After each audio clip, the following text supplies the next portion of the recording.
Hey, hey, turn that off, turn that off. Your mom wants me to have a talk with you. Come on, put your shoes on, let's go. It's a nice day out.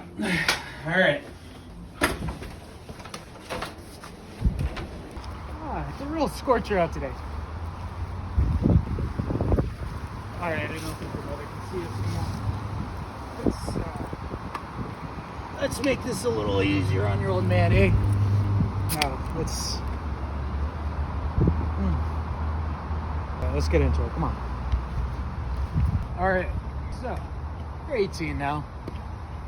It's time for you to get a car. All right, your mother's fucking tired of driving you everywhere. Sure as hell not taking you to fucking choir practice.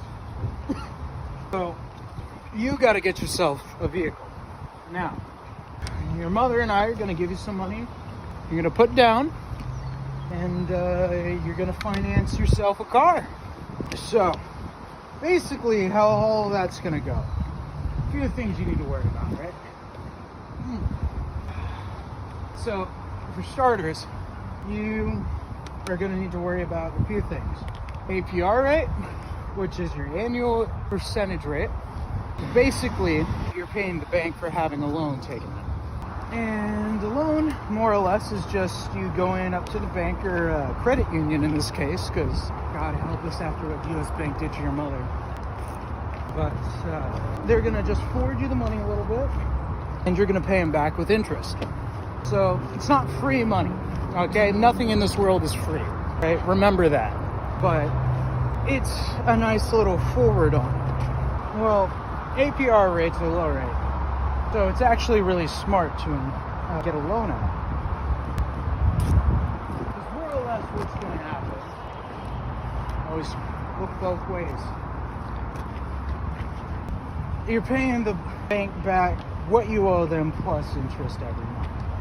So more or less, you take a loan out on a $10,000 car, 3% interest over 60 months.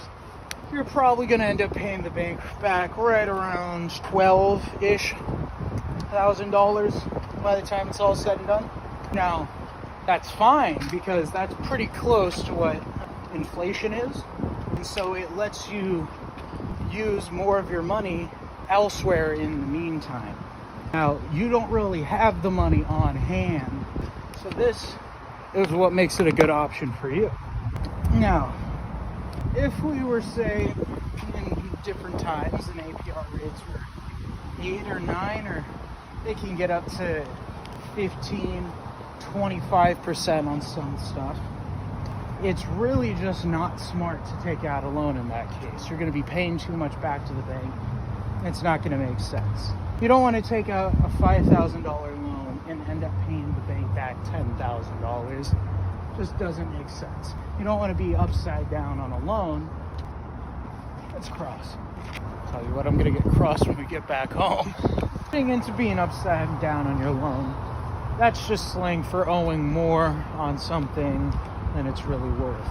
And that happens a lot of times on high interest loans because you're paying off so much interest, you're not even paying off the principal or the actual amount of the loan that you took off.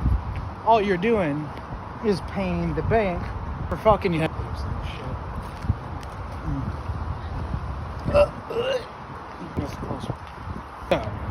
Since your credit's non-existent right now, not going to get a very big loan. You're going to get yourself a nice small little car, something affordable, something reliable, okay, and something that's good on insurance. No 2-seat coupes, no imports either. You're getting you a Ford Taurus. It's like your mother had. Oh shit, I had another one in here.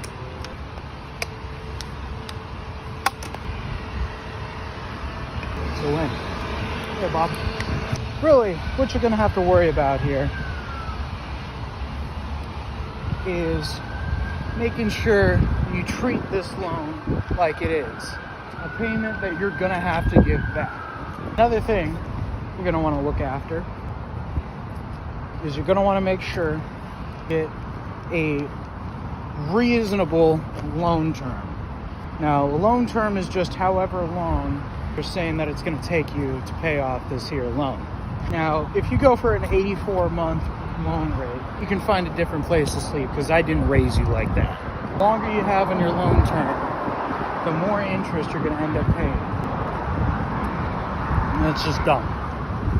Now, if you have a long-term rate, you're going to be paying the interest on your loan for a longer period.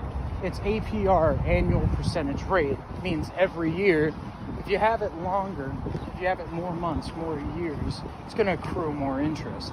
The quicker you pay it off, the less you're going to be paying to the bank, which is what you want to do. Oh, look at that. Now that's some American muscle right there. Sweet spot for you and for most people is usually anywhere between 48, 60, 72 months. The 60 is really what you want to look for in most cases. It's the best bang for buck. You pay it off in 5 years, but you just throw more money at it in the meantime. Alright, well that's more or less everything. You know, I just kind of wanted to get out here and talk to you about it. Make sure you don't do anything dumb.